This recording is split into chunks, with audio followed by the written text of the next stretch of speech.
Hey folks, welcome back to the Stanley Kubrick Memorial Soundstage. We're gonna play some more Stationeers. So, let's get suited up.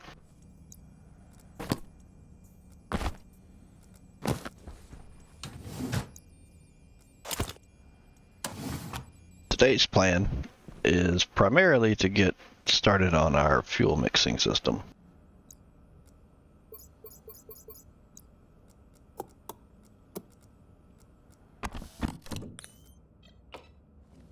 I have done some stuff off camera, mainly mining. I've mined a full belt of oxide, full belt of volatiles, full belt of water ice. Made up a big batch of electrum and a big batch of steel. A little more iron and gold as well. But also, I have cleaned out the fucket bucket. We now have, including tearing down the lander. A lot of that was recycled. Some of it I kept, some of the tools and things.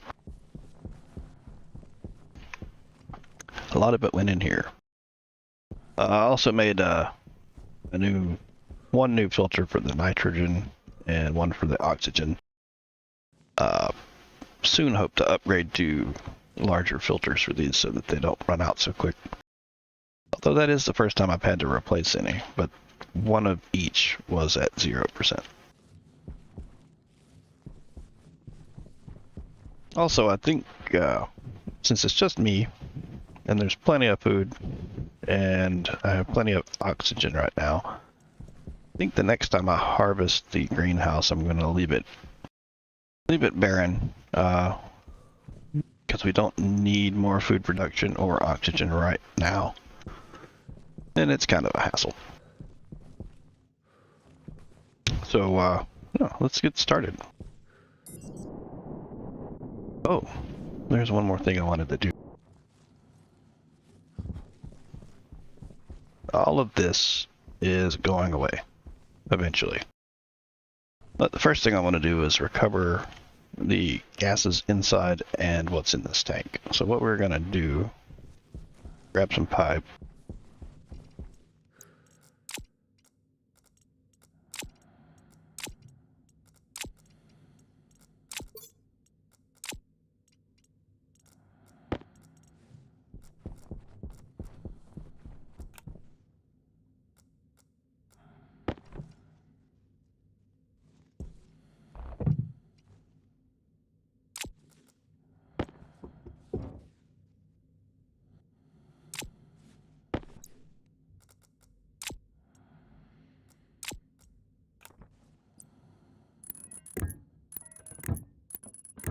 We're just going to tie that straight into this. We've already got this waste return pump here, so that should pull everything out.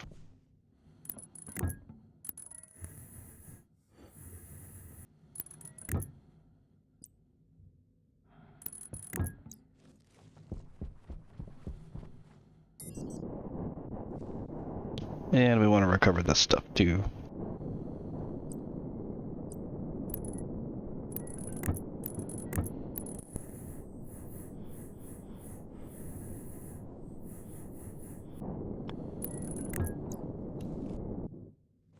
Alright, and also going to steal this pump briefly.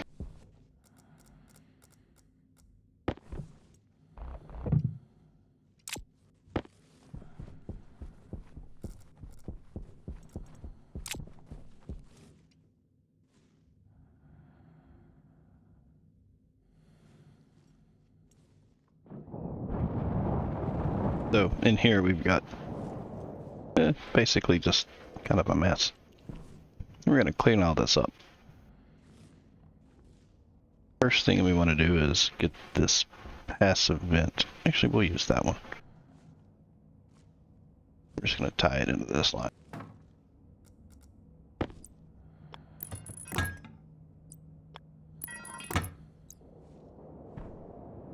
There we go. Now all of this is connected together. I also want to empty this portable gas tank here.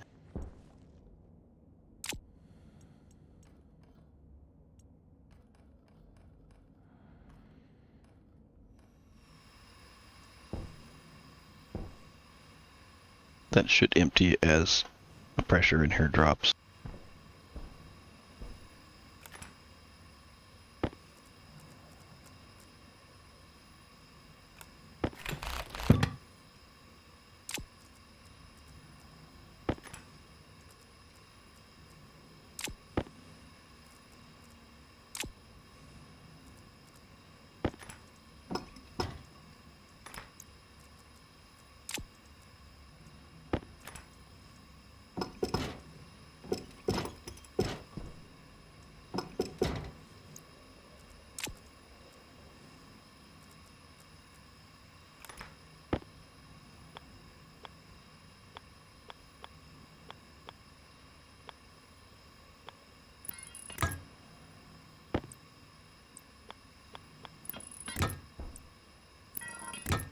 And we'll use this pump to pull all the water out of this plumbing and put it into this. There'll still be a little bit left in the tank connector, but I'm willing to lose that.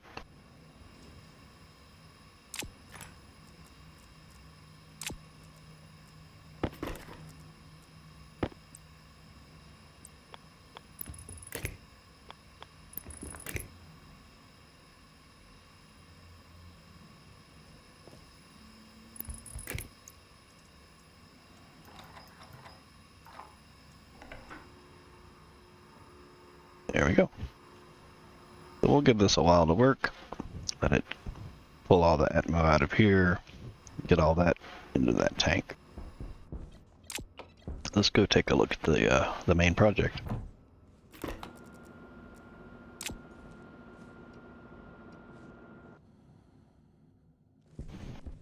Let's drop this stuff off.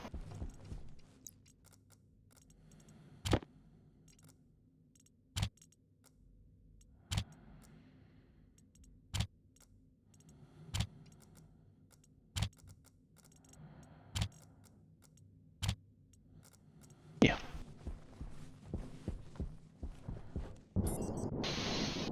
So as I said before, I don't like the idea of fuel storage, but we do need some. So we're going to put it well above all of this. And while we're at it, we're going to extend that scaffolding up into a tower, and we're going to put a beacon up there. So to start with, I'm going to go ahead and get all of our frames in place.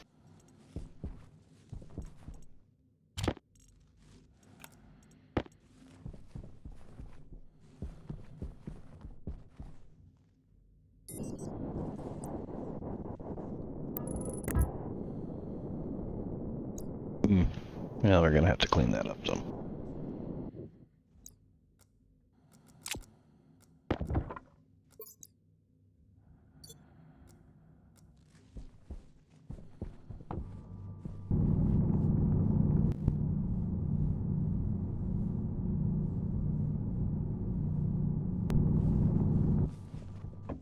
That's probably good enough.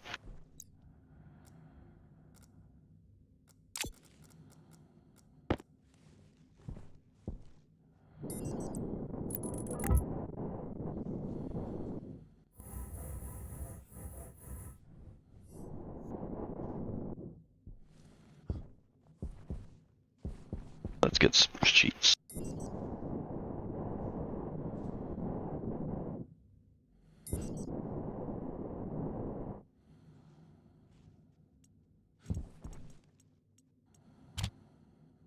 Oh yeah, I guess I should probably go over the parts list here.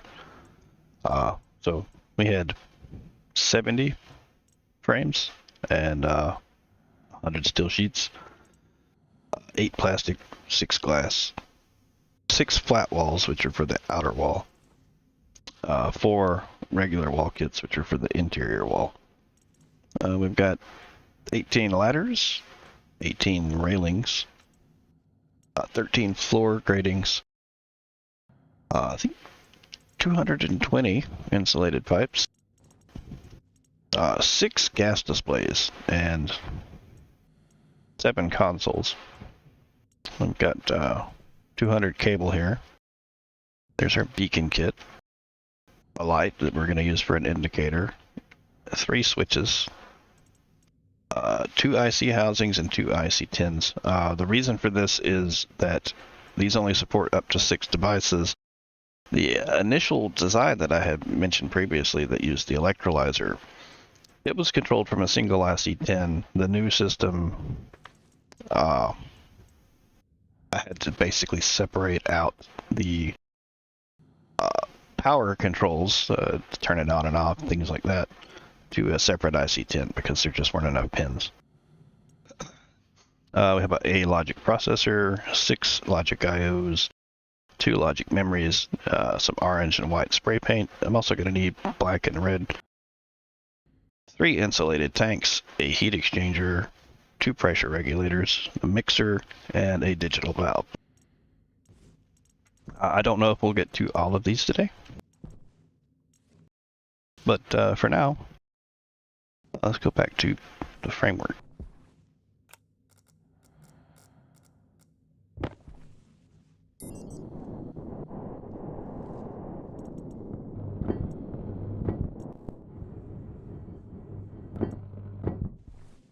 All right, this wall is not going to be extended out. Not yet, anyway.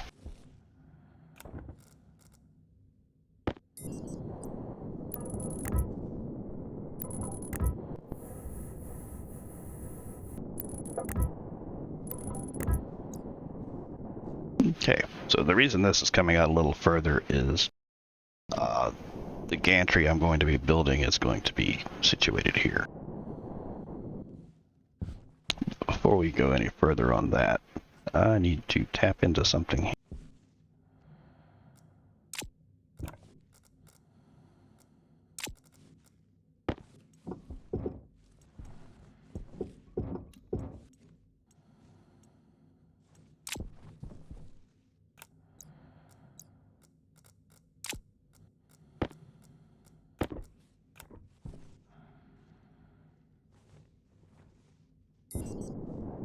I'm going to tie into the power right here.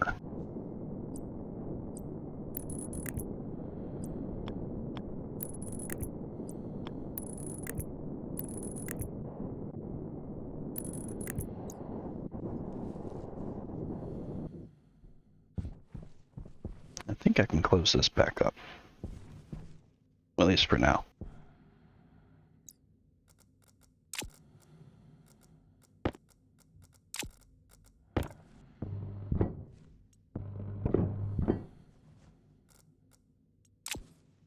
All right.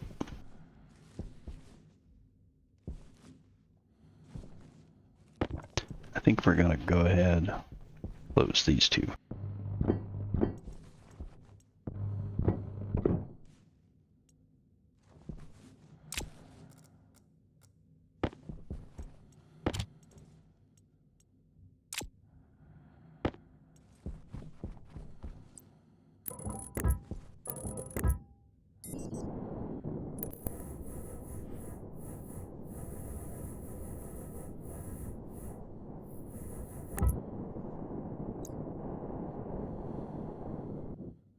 Okay.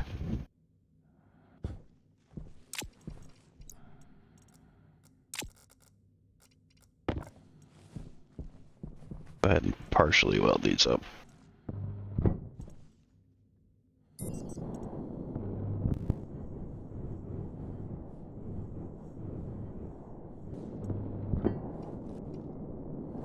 Let's go get a new battery.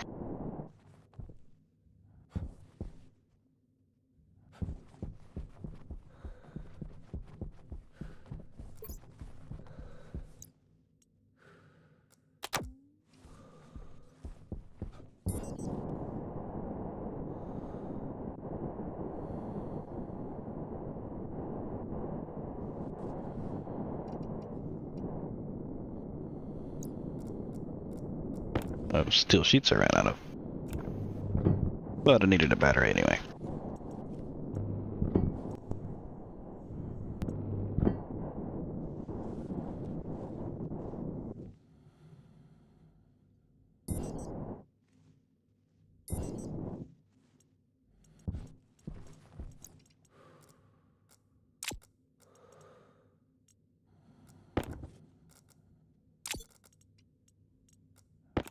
Now, the ladders aren't strictly needed. We're on the moon after all, and we have a jetpack. But they're kind of a convenience, and especially when you get higher up, the jetpack becomes a little flaky.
Okay, let's go ahead and run our power up.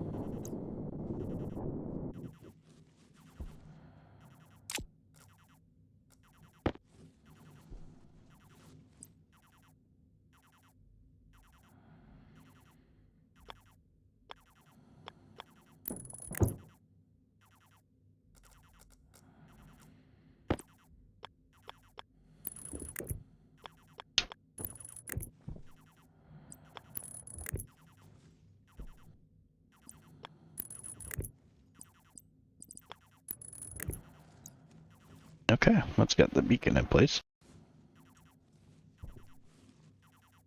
Let's go ahead and name it.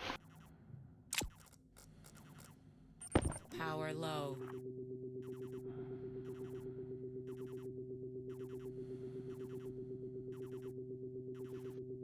There, Rattlehead Base.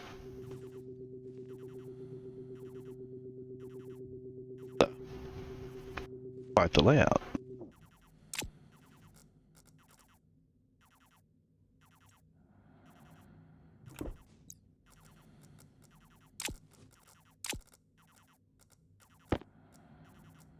Safety first.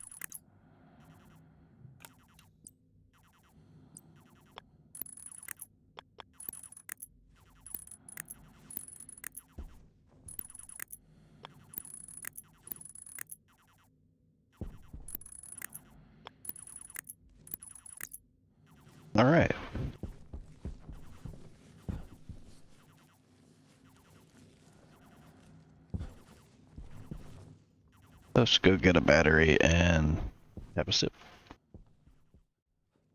Okay.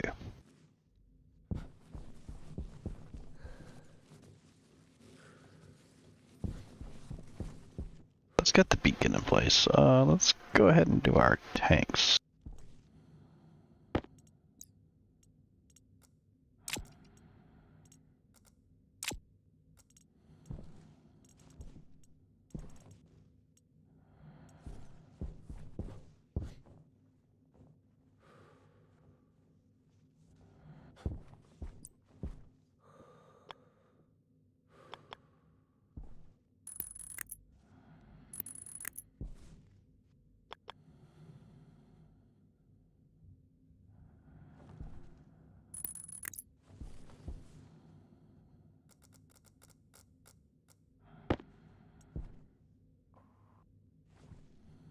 I don't have my red paint, but that's going to be my volatile tank.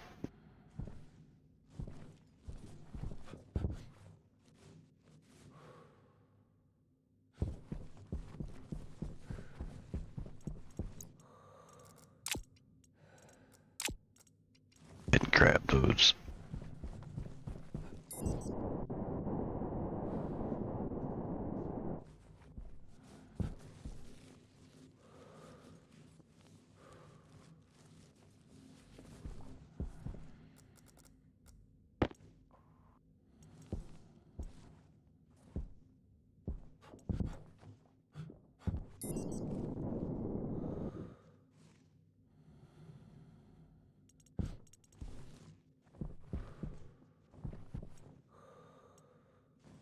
I think we're going to bring our pipes up the inside there.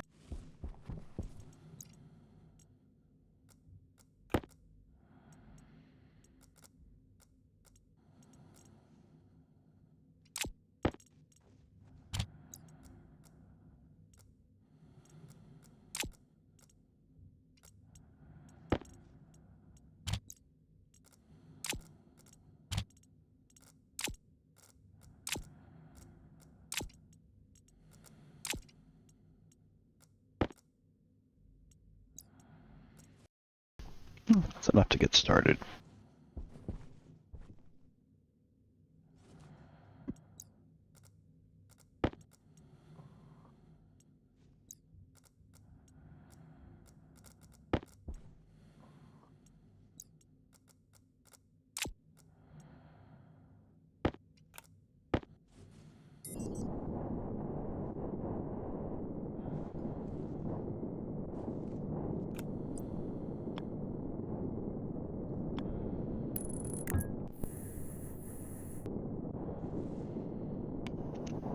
I'm not sure that's... No, that's not where I want that.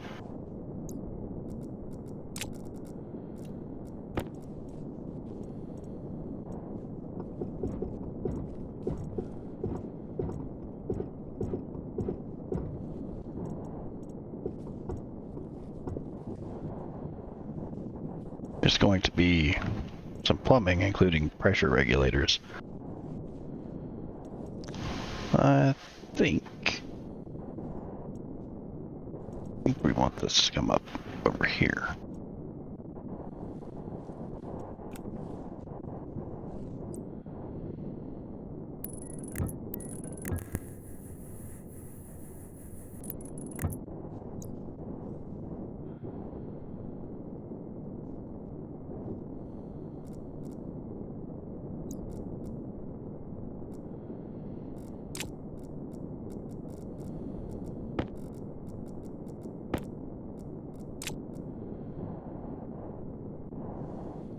I think we might bring the oxygen line up here.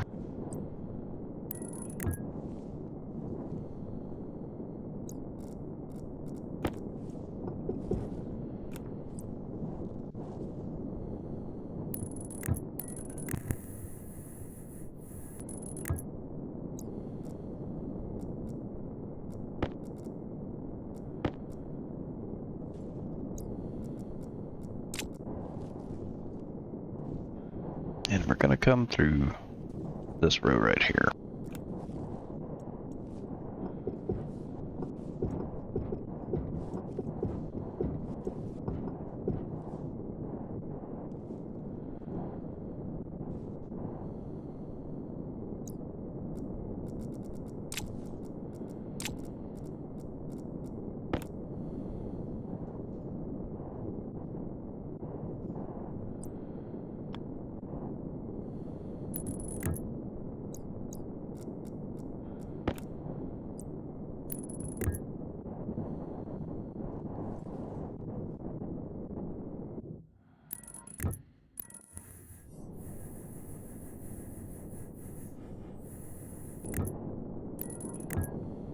Oh, I went too far.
Let's grab some more pipe.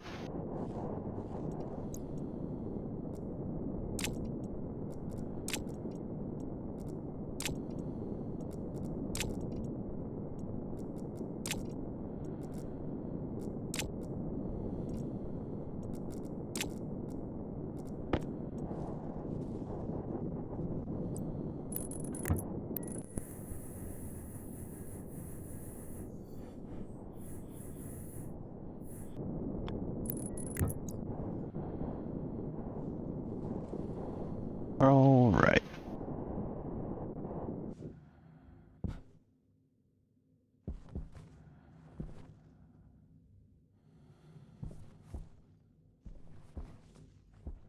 Let me take a moment to examine my plans here.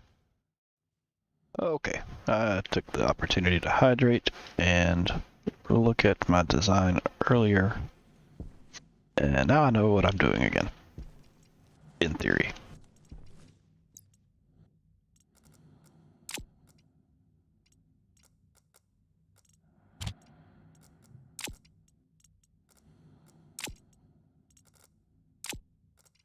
Probably need more pipe though.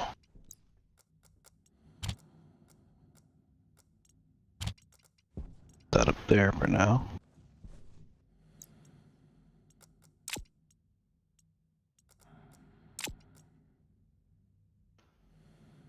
All right.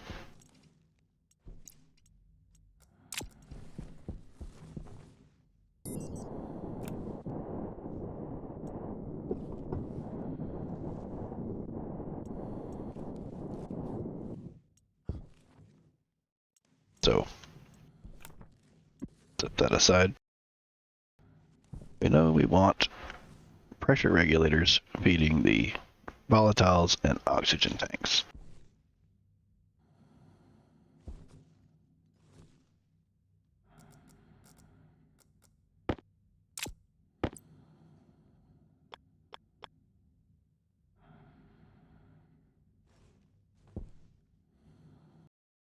I think I'll pull this one over here to give myself room.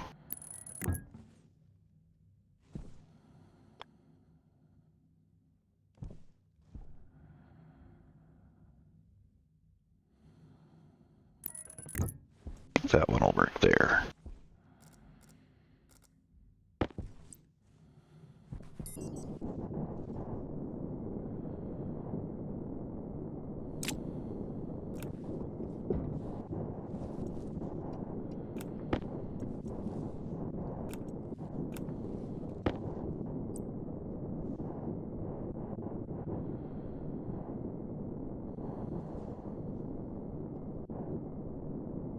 Actually, let's turn that.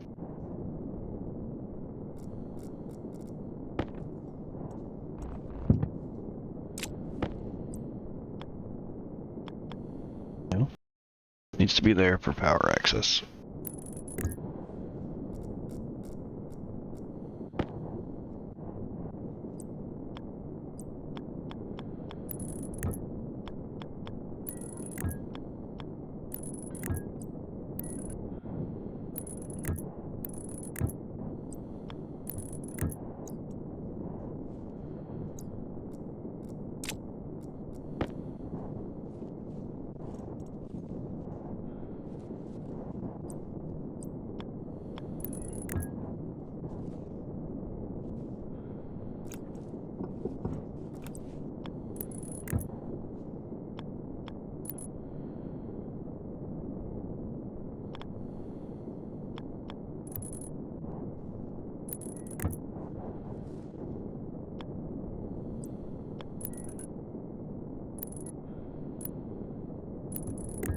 As you can see, the jetpack is slowly letting me down.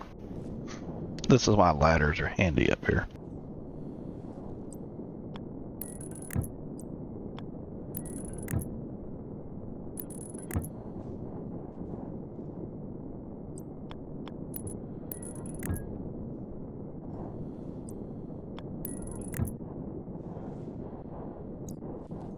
All right.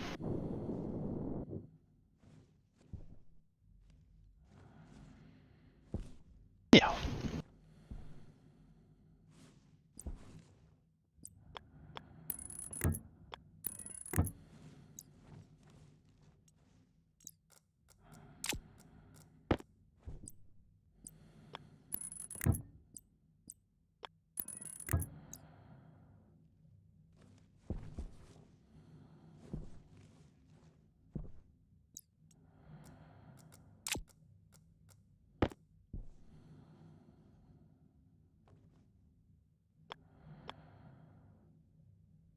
Now our mixer will go about here. And this digital valve will be a cutoff valve for the fuel supply.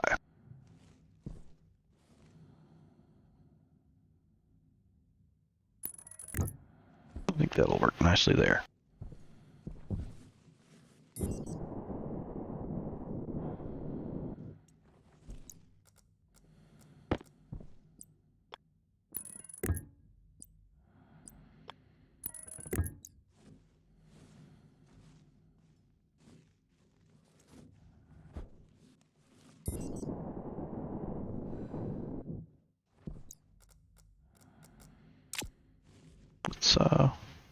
Let's go ahead and do some painting and labeling here.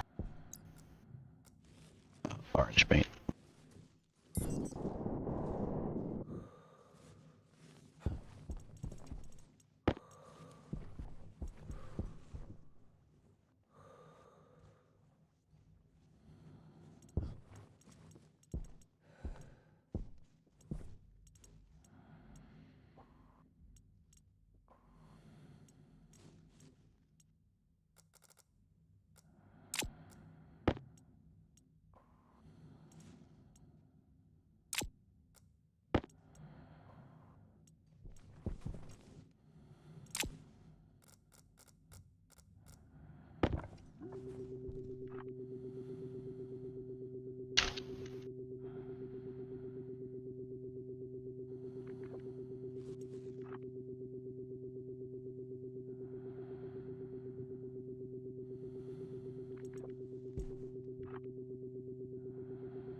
Okay.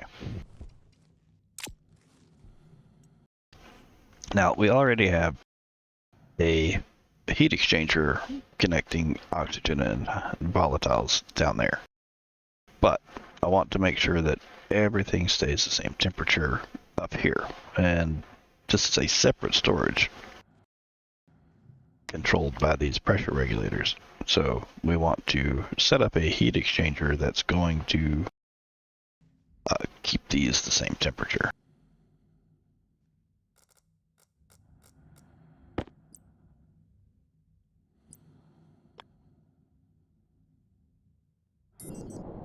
I think we want that just over this.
Yeah, I think that works.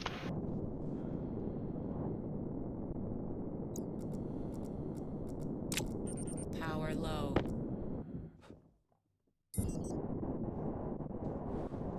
Jetpack low.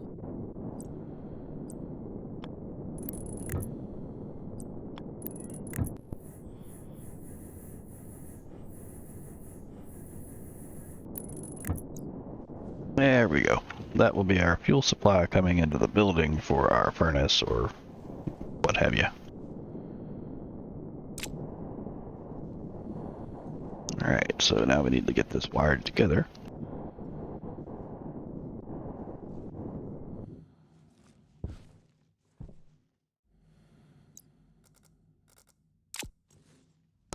Let's get a battery and refill our jetpack.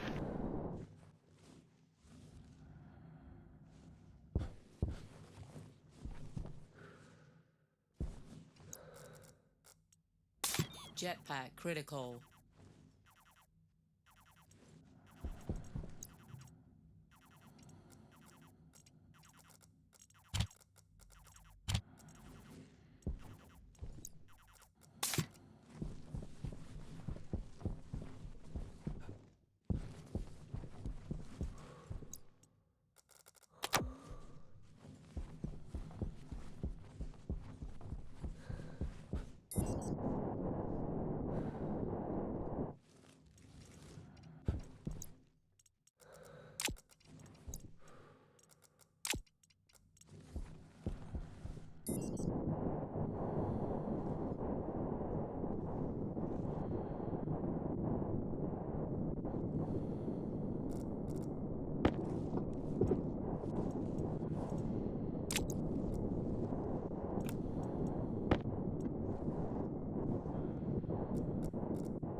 those are connected.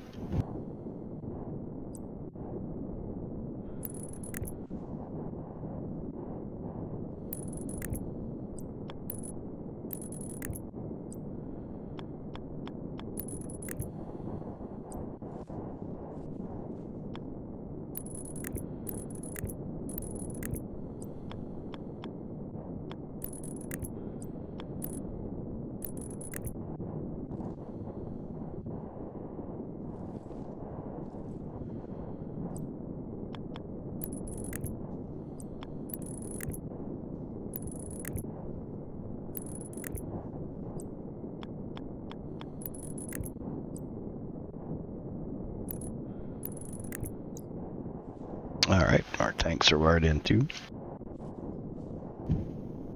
I believe it's got most of this taken care of up here.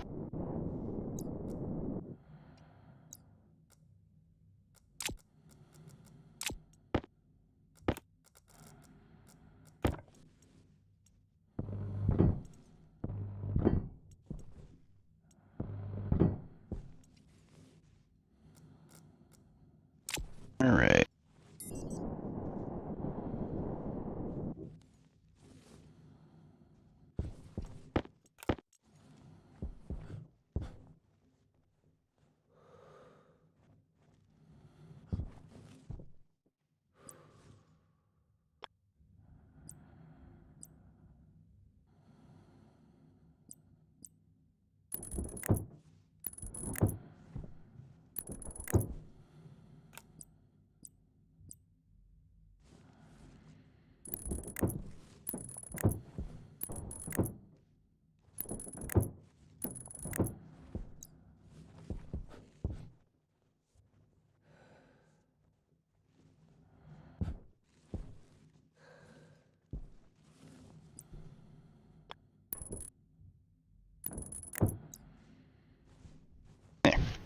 Nice and uniform looking.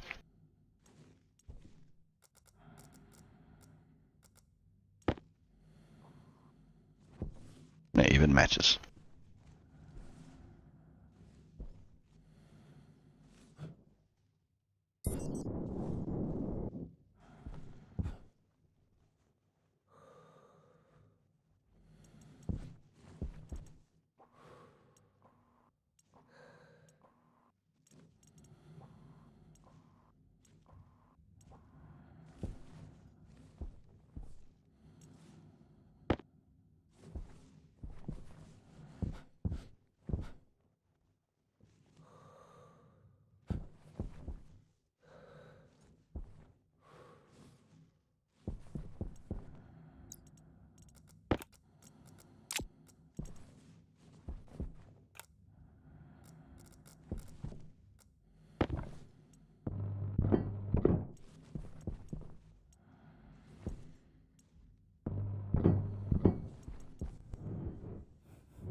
Okay. I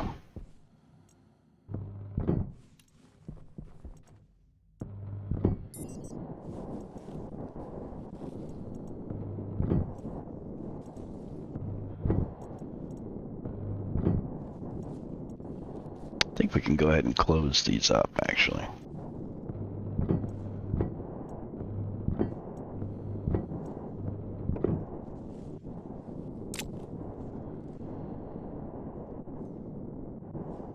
All right.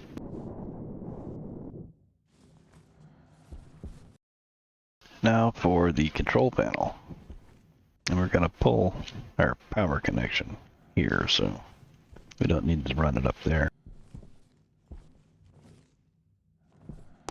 Let me hydrate and we'll resume.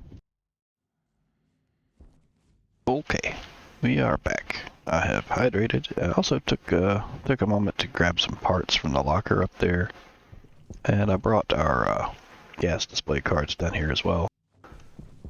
Let's get our user interface set up here. Need to temporarily build these.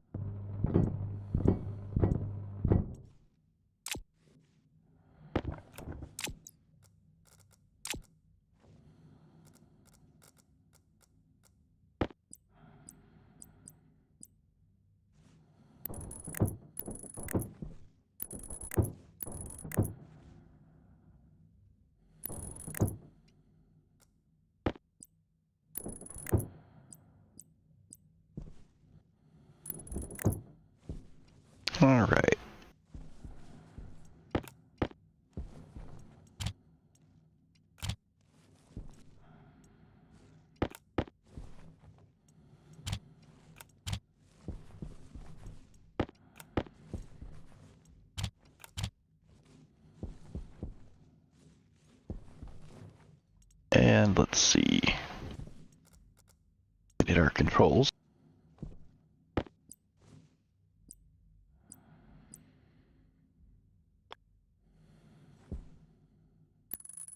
It's going to be our fuel shut off.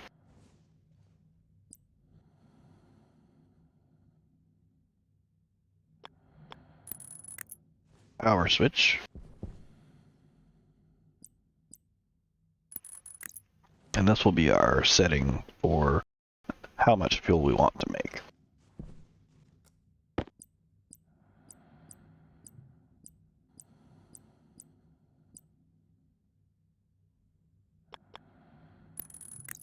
And our indicator light.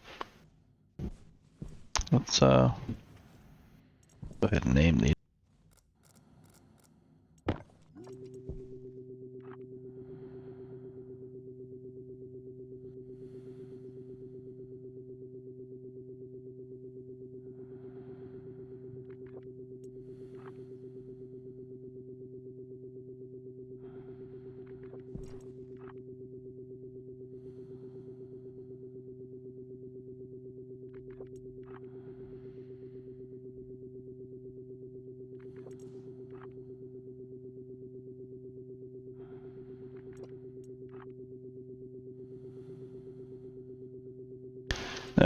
Repeating the names because these displays will show whether it's temperature or pressure. So it looks a little weird.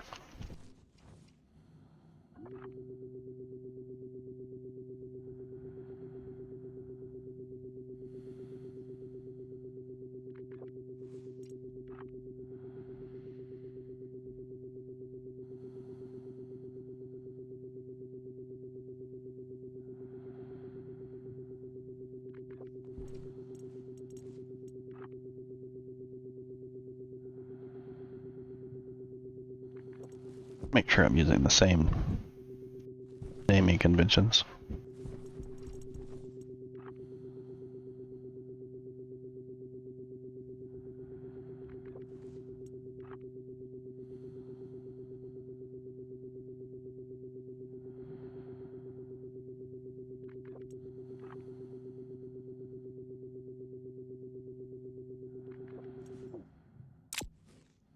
All right.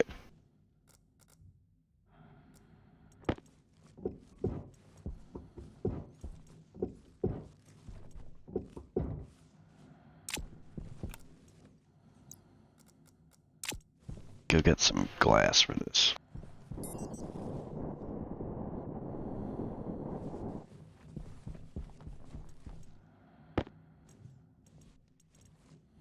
And while we're at it, I need to get a data disk.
Okay, all of this should be connected together.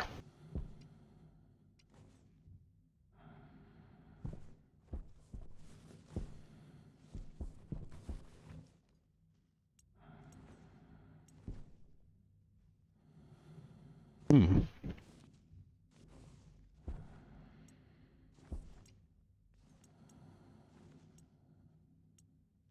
Just one somewhere.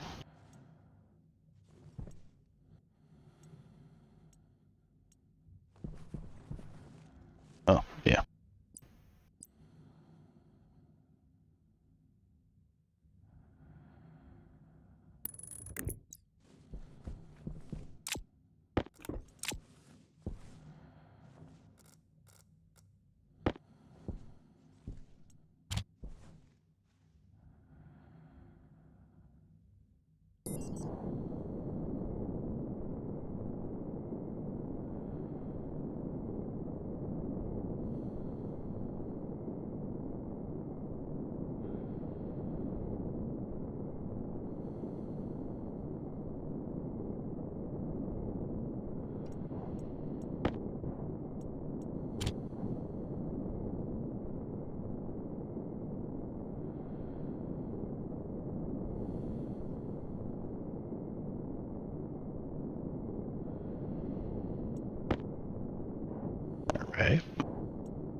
So those tanks are all empty right now, so we're not getting data from them.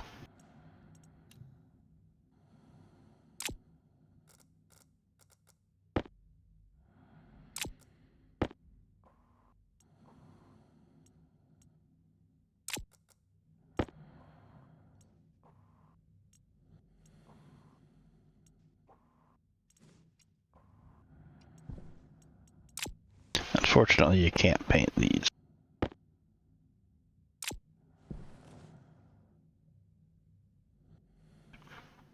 So let's get our logic set up.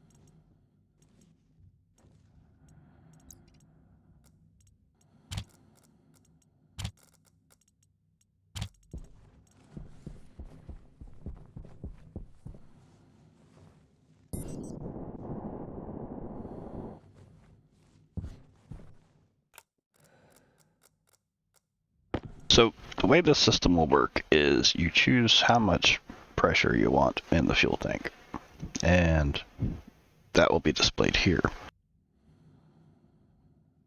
It will take that pressure setting and decide if the conditions are safe and correct to mix fuel, and if it's below that pressure, it will mix fuel until it gets to that pressure.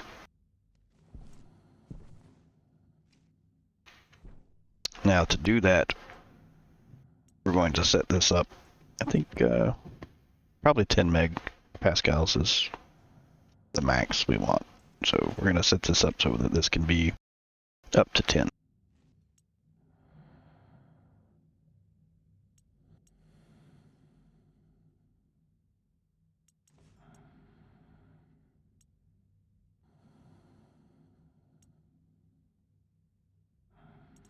Now, we're talking about 10 megapascals, not 10. So we need to do some multiplication. We've got 2 memory units. This one's going to be used to store what we want as far as the pressure. This one is just going to store the number 1000 to act as a multiplier.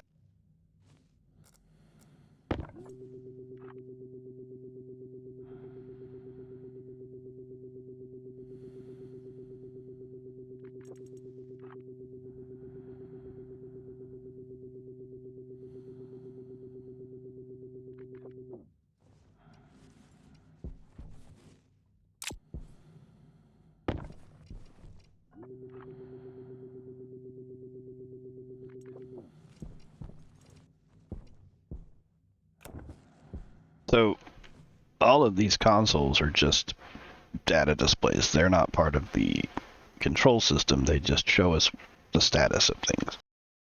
Likewise, this is just showing us what we've got it set to.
let's set this up first.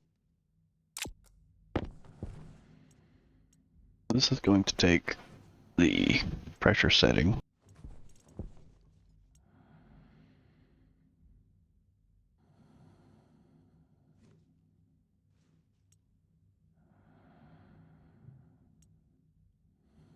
Multiply it by that.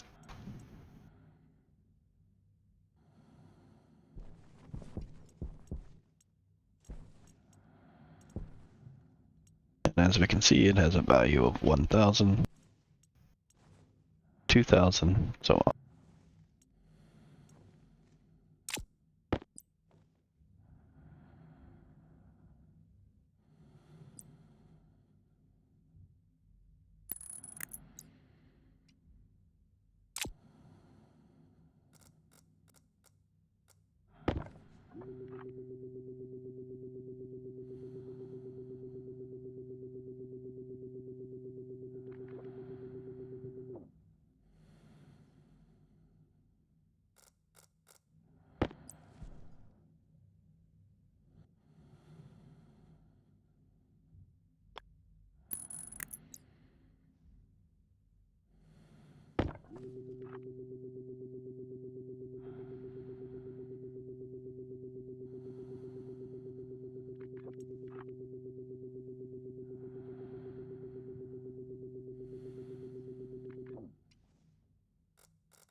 So one of these will write the pressure setting here, and the other will store it in this memory.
It's working.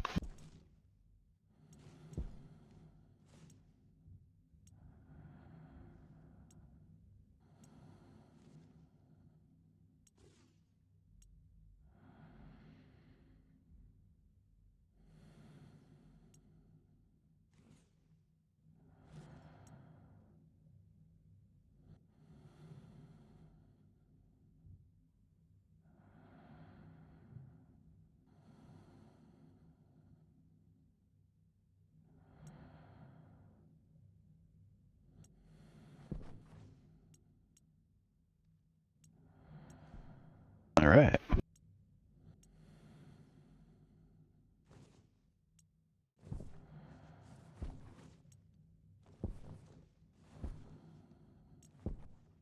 Let me hydrate, and we will continue.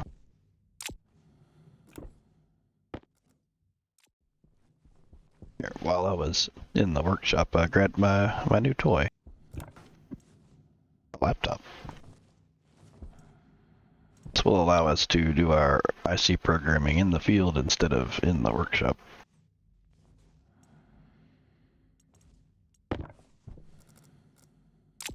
We'll come back to that in a bit. So we have all the pieces in place pretty much. There are two separate functions that we need to take care of. One is the actual mixing, which again is controlled by an IC10 chip. And then the other is going to be controlling our power switch, basically. And as I said before, there are not enough pins on the IC10 IC housing to accommodate all of the things I need to do for that. Because it's not as simple as switching off the devices from the IC housing. Well, I could have, except there weren't enough pins to connect to everything.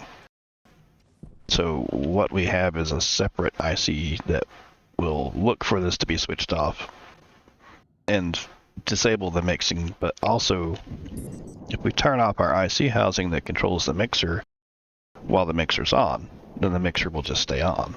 So the other IC chip will actually be switching off more than just the other IC. And it will also control this shut-off valve up there to shut off fuel going to this line. So let me revisit my notes and we'll dive into this again. Okay.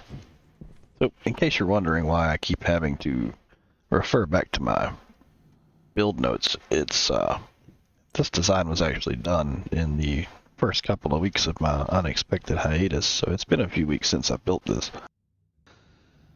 Furthermore, this is actually the second iteration of this. So this system is a little fuzzy in the old memory banks. Alright, so there's a couple more logic chips we need.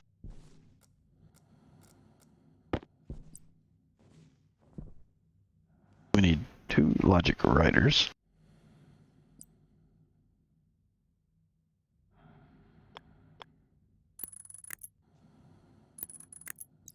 And these are going to control those pressure regulators that feed the O2 and H2 tanks up there.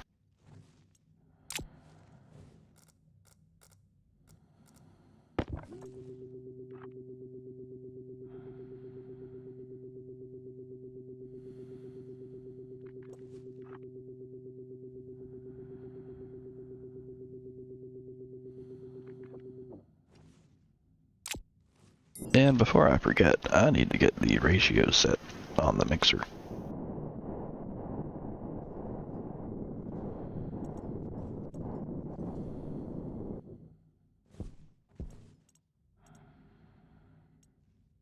Input 2 is our oxygen. We want that at 34.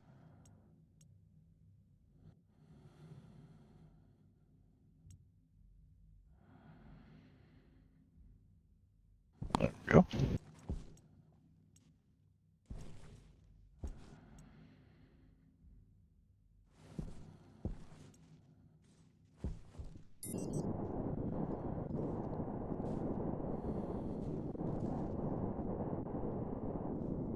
Let's go ahead and set these.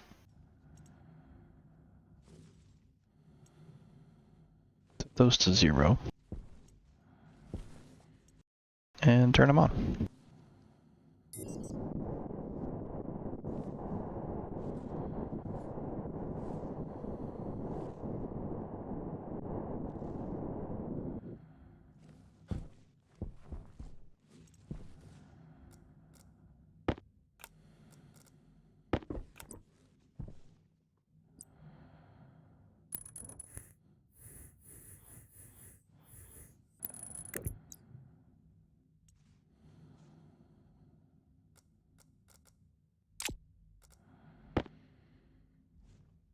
So these are just going to read off of this. And we'll set the oxygen and volatiles tanks to have the same amount of pressure as our target pressure. That should be safe.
Alright, we'll set them to 1,000. There we go.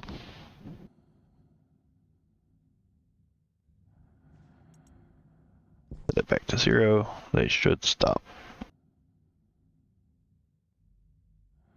Nice. Now, the pressures are not exactly the same. The reason is the pressure regulators, the speed at which they can increase the pressure in a system is dependent in part on how much pressure they have behind them. And there's different amounts of pressure in those two supplies. Well, the temperatures are already the same, and they should remain the same in those tanks because they're joined with the heat exchanger.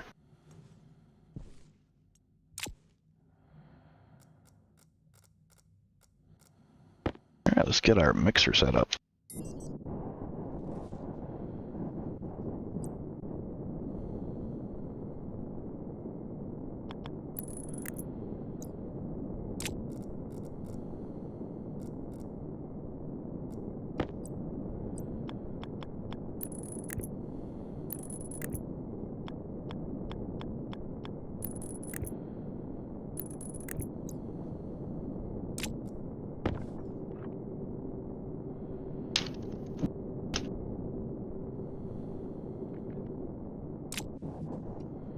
Alright.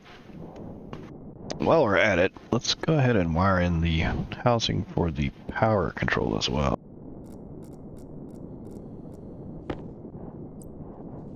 I think we'll just stick it over here.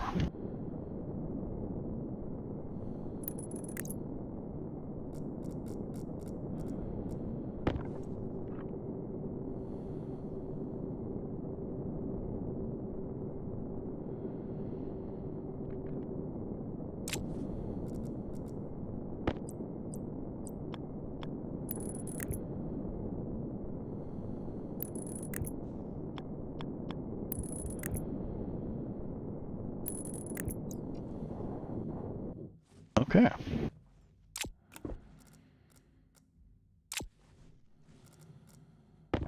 Now it's time to dive into our code.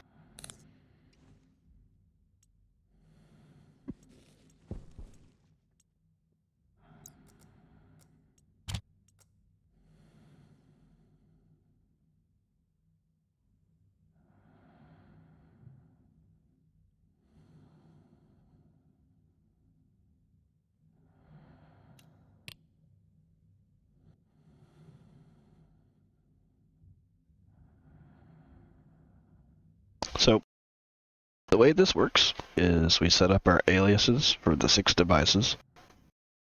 3 of them are the oxygen, volatiles, and fuel tank, of course. Then we have the memory chip over there that stores our desired pressure. The indicator LED that we're using to indicate system status. And then the mixer itself.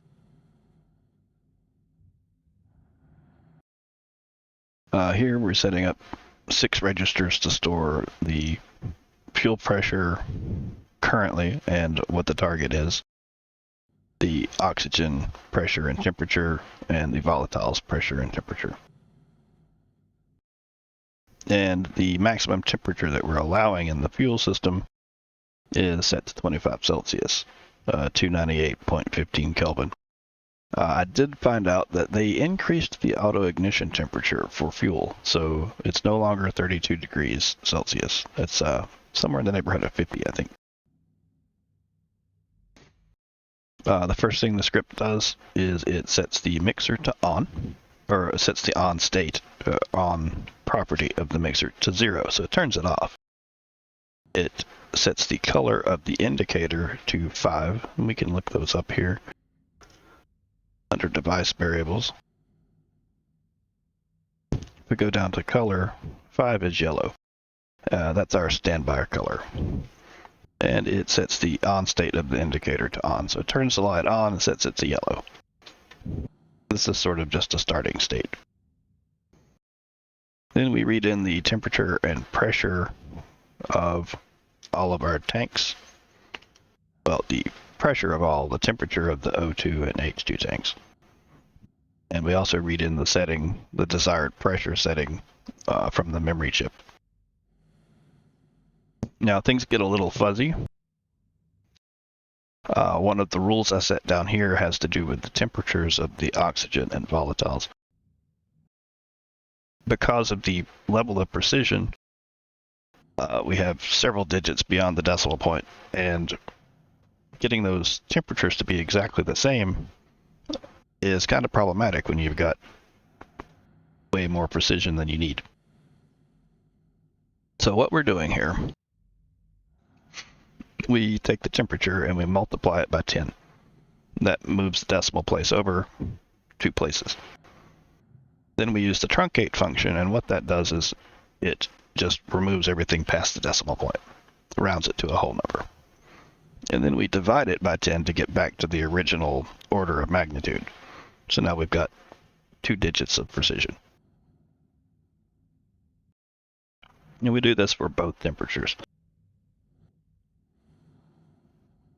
And this all takes place in the read data function, which that's the actual beginning of our loop. Then we go through and we check what state it should be set to. First, we use the load command to load into register 0, which is our sort of reusable register right now. We check the mixer's error property and see if it has anything other than a 0. If it's not equal to 0, then we jump to the fail state section, which we'll look at in a minute. If the oxygen or volatiles pressure is less than or equal to 0, also a fail state. If the temperature of either is greater than our maximum temperature setting, a fail state. If the temperatures are not exactly the same, a fail state. And again, this is why we had to lower the precision on those, because as far as the heat exchanger is concerned, it can get them super close. But when you've got 10 digits past the decimal point, you end up waiting forever for it to ever equalize. So at this point, those temperatures are only 2 digits past the decimal point. They're going to be close enough. And then finally, if the fuel tank has the desired amount of pressure or more, then it sets it to standby, which is a different section. And then we jump. If none of these states happen, then we jump to the run section. So if we go to standby, that turns the mixer off, sets the on state to 0. It sets the indicator light to 5, which is yellow, and turns it on. And then we sleep for 1 second, and then we jump back and read the data again. If it's a fail state, sets the mixer to off, sets the on state to 0, sets the indicator color to 4, which is red, and then it turns the indicator on and then off. It blinks it for 1 second. If everything goes as planned and we're going to run the system, it sets the mixer's on state to 1, so it turns the mixer on. Sets the indicator color to 2, which is green, so that's our indication that the system is running and there are no errors. And turns the light on. And it waits for a second, it sleeps for a second. And then the last thing we do is we jump back to read data. And all of these.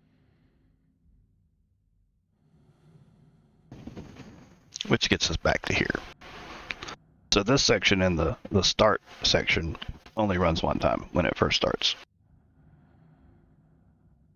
So we're going to go ahead and confirm that. Export it.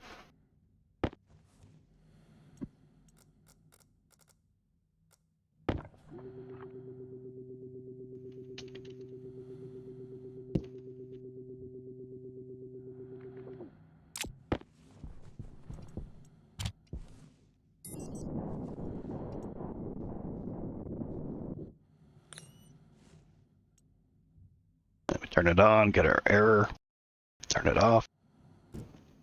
Let's set up our pins. So O2 tank.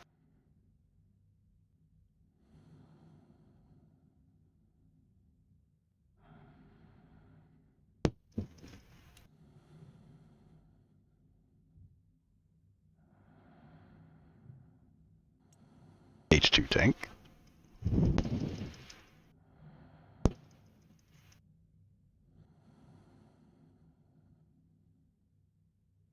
And the fuel tank itself.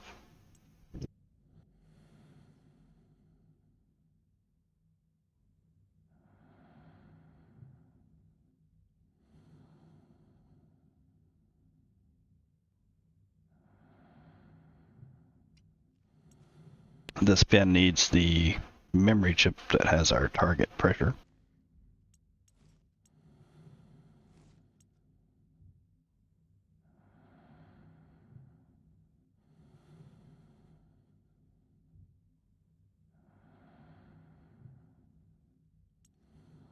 The indicator light, which is that one.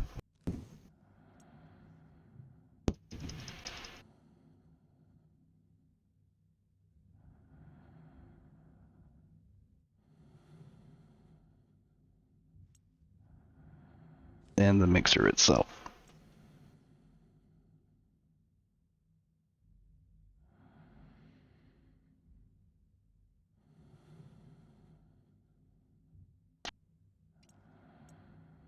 Okay.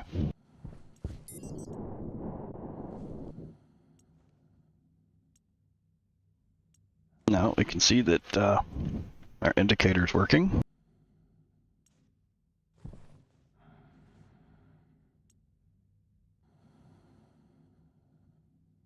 Set our desired pressure to 1,000.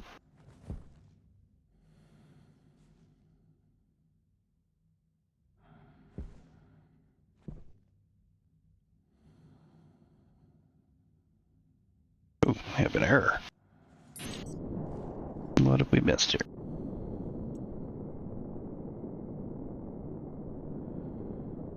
Incorrect logic type. Line 35.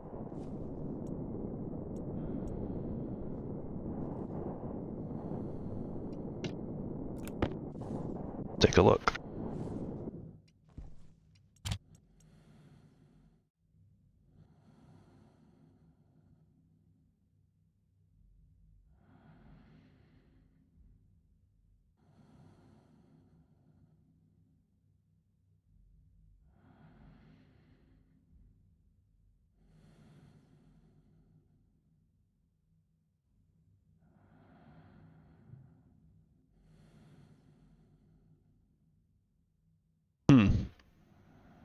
It's really strange.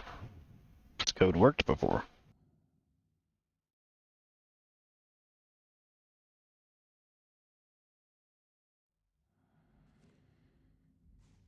Okay, folks. I have solved the mystery. I know why it's throwing an error. Like so many of life's problems, reason is because I am a complete and total moron. My brain is smooth like an egg. I named these consoles H2 tank. I named this one fuel tank because I'm clever, because I didn't want to repeat H2 tank pressure and have pressure displayed on the console twice, or fuel tank pressure and have it displayed twice on the console. There are 3 devices in this system, all named fuel tank, and I'm an idiot.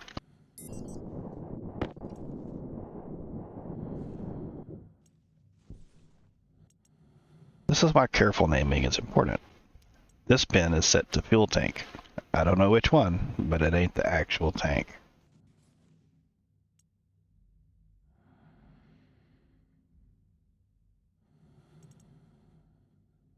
There it is. It works. Let's move on and never speak of this again.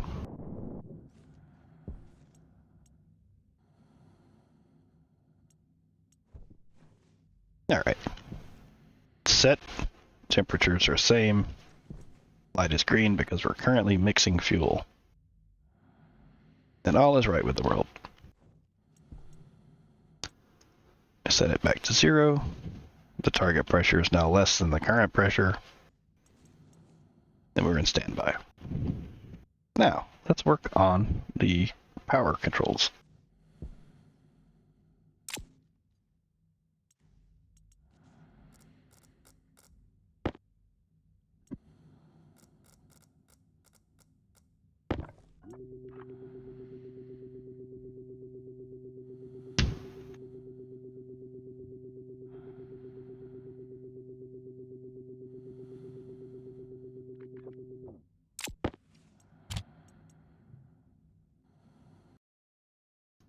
Separate script for that.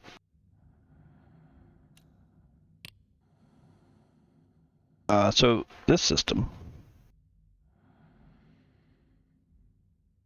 connects to the mixer, the power light indicator, the IC housing that has the control chip, the fuel shutoff valve, the power switch itself that controls all of this, and the fuel shutoff switch that controls the shutoff valve. So first thing we do, we read into register 0 the setting of the power switch. If it's set to 0, then we jump to the power off section. If we get past that, then the power stays on, so we make sure that the IC housing for the control system is on, and we jump to the checks for our shutoffs. So if we go to the power off section, that turns off the power on the IC housing that controls the system. It turns off the mixer to ensure that it's not running without being controlled. And it turns off the indicator LED. And then we fall through that 2 shutoff checks anyway. Here we read in the shutoff switch setting, which is the fuel shutoff switch. And then we write its setting to the valve, the fuel shutoff valve. Then we sleep for 1 second and we jump back to the start, do it all again. Again, this really just is filling in some gaps where there's not enough pins for the other IC to control all of this itself.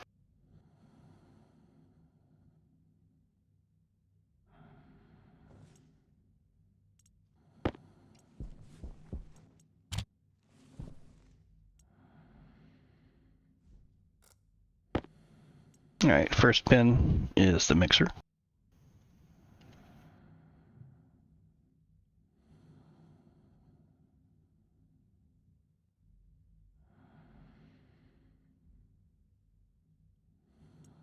Second pin is the indicator light.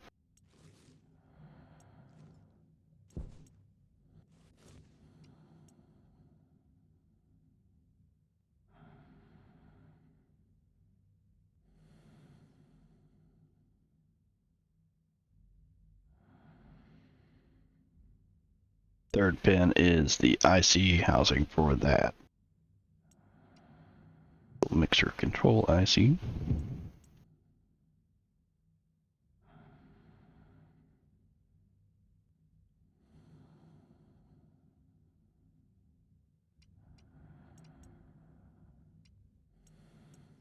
Last pin, or next pin, is the valve.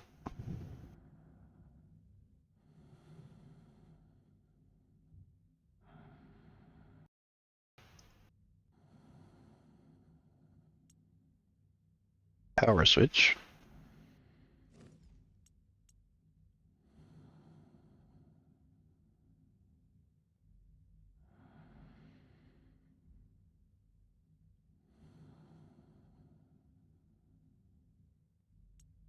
And the last pin is the shut-off valve switch.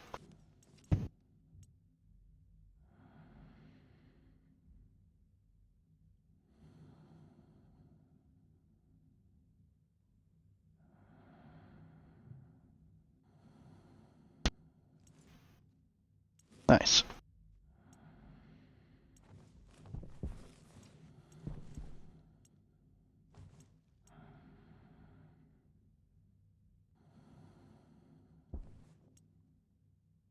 All right.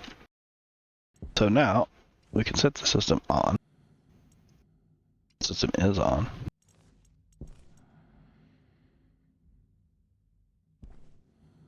With the power switch.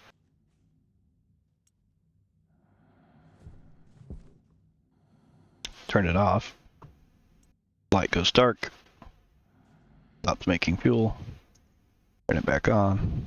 We're making fuel again. Now the valve is up here. If we look, we have nothing in the pipe. Valve is off.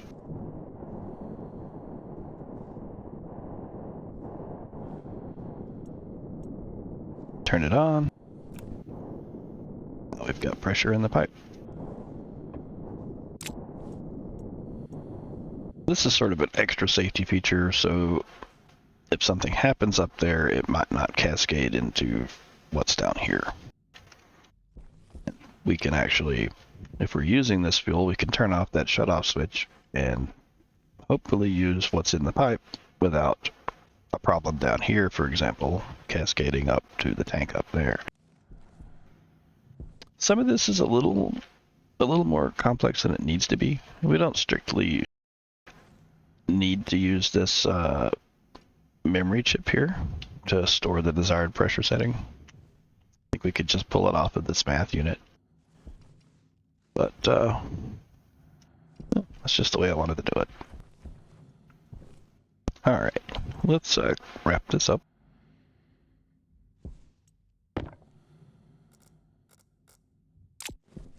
These extra two logic chips, I actually don't need those. That's a product of my multiple iterations on this build. For now, I'm gonna let that go.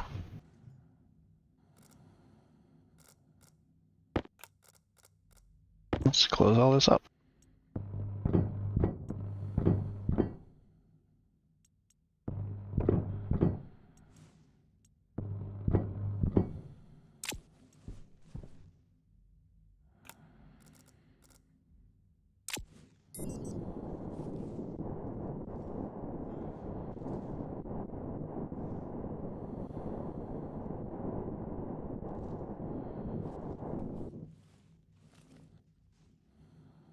Now we just need to wrap up our cosmetics here.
we go.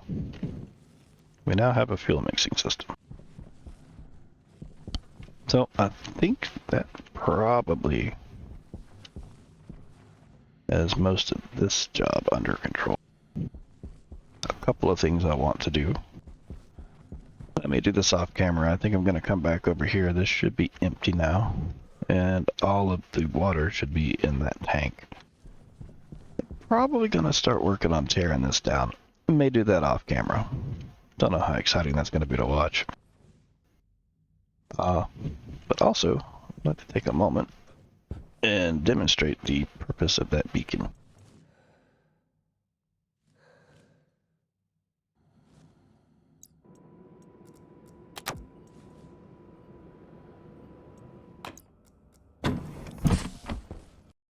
Let's grab us a sip.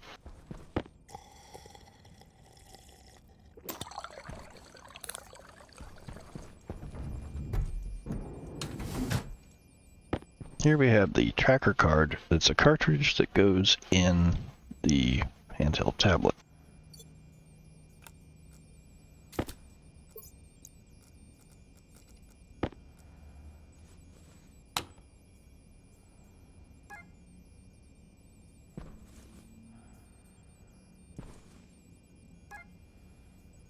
Alright, so we put the card in, turn the tablet on, we get a direction and a distance to that beacon. This tracking beacon that it's detecting here is this one.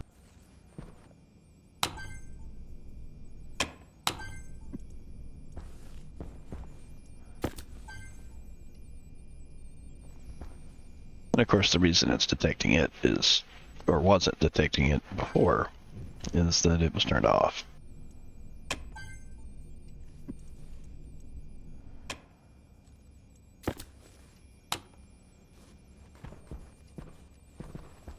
But it still knows that it exists. So it looked for it, couldn't find it.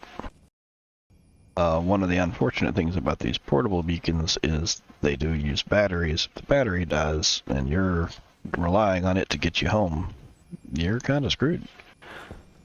But now, start scroll wheel.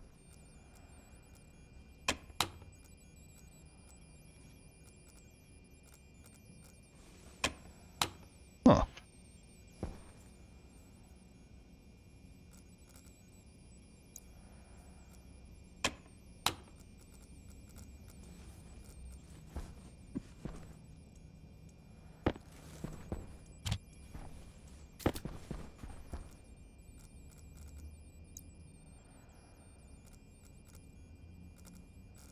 That's hot.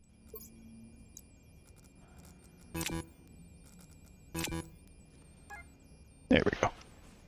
Guess that's a bug in the new update. Scroll wheel should cycle through the available trackers. And you could also track other players. But since I'm in single player right now, I'm it.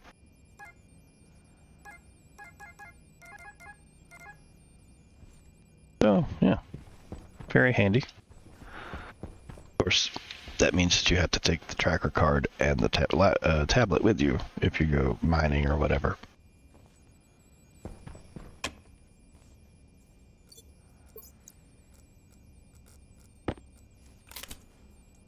Well, for now, that can stay in there.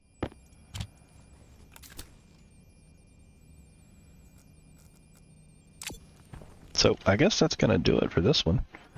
We have successfully created a fuel mixer. This is probably going to be a long episode. I had thought I might break this into two, but there wasn't really a logical place to break it up. I will probably begin tearing down the Tater Palace. Maybe off camera. And the next project, maybe we'll start looking at a furnace. It's about time we got some advanced alloys going in here. So, for now, I appreciate you guys hanging out and laughing with me and at me. And, of course, building with me. Yeah. Thanks for watching, guys. And gals.